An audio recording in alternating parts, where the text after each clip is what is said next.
Hey y'all, it's Dondre Brown back with Count the Cost. I'm so excited for today because I got a couple tips for you.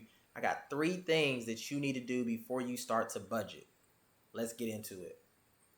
So today the focus is on what do we do before we budget. We already know that about 38% of Americans utilize a budget. But what we don't talk about is why other people aren't.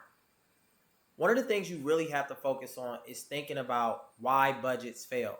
If you're anything like me, you've tried different budgeting styles, different budgeting methods, and for whatever reason, it was hard for you to stick to it.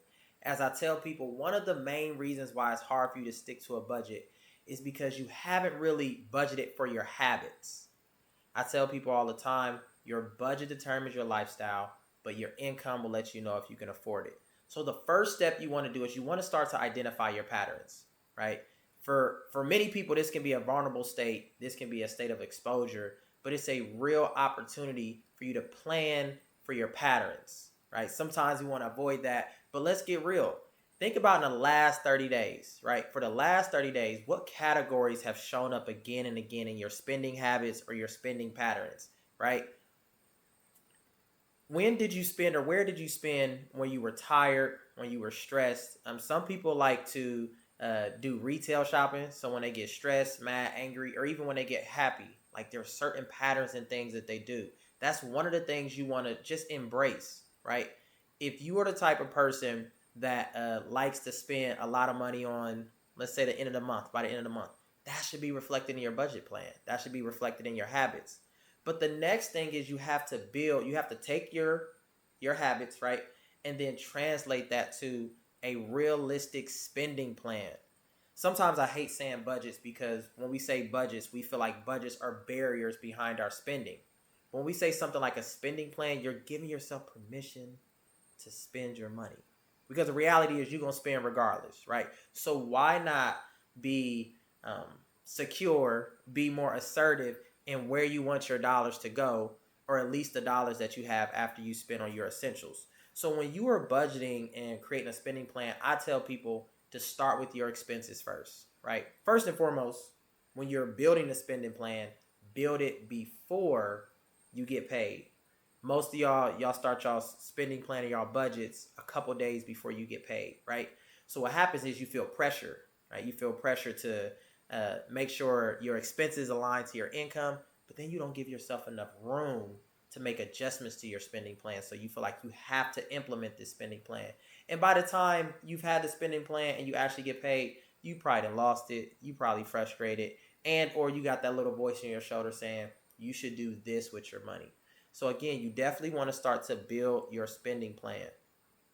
The other part is as you're building your spending plan, define some of those priorities, right? I usually say plan, prioritize, pay. You want to start to look at what are priorities for me. Sometimes people call them needs versus wants, but you want to start to say, what are some of my priorities? I was just coaching someone the other day, and they gave me a scenario.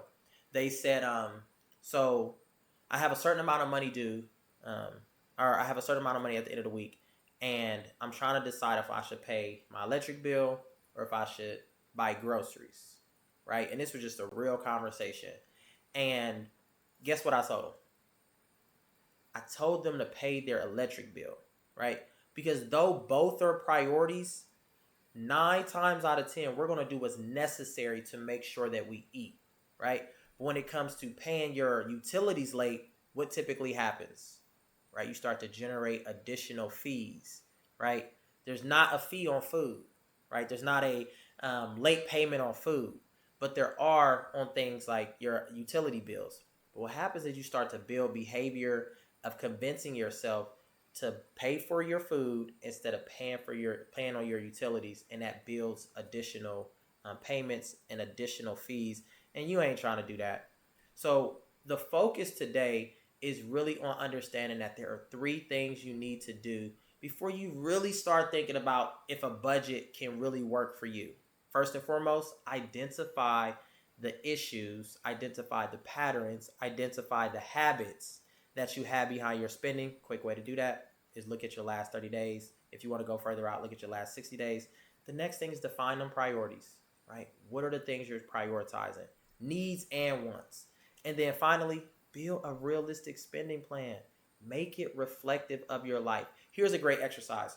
Once you build your spending plan, give it to somebody you trust and ask them the question: does this spending plan reflect how I spend my money in real life?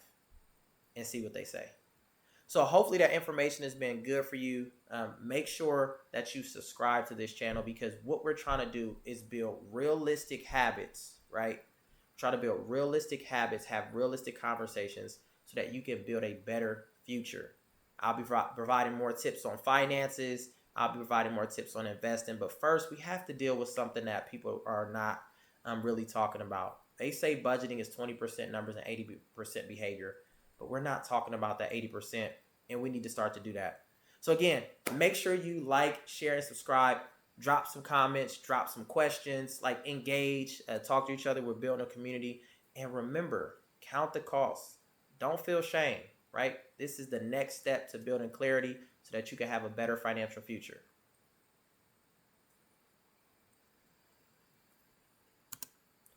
Now, if I didn't...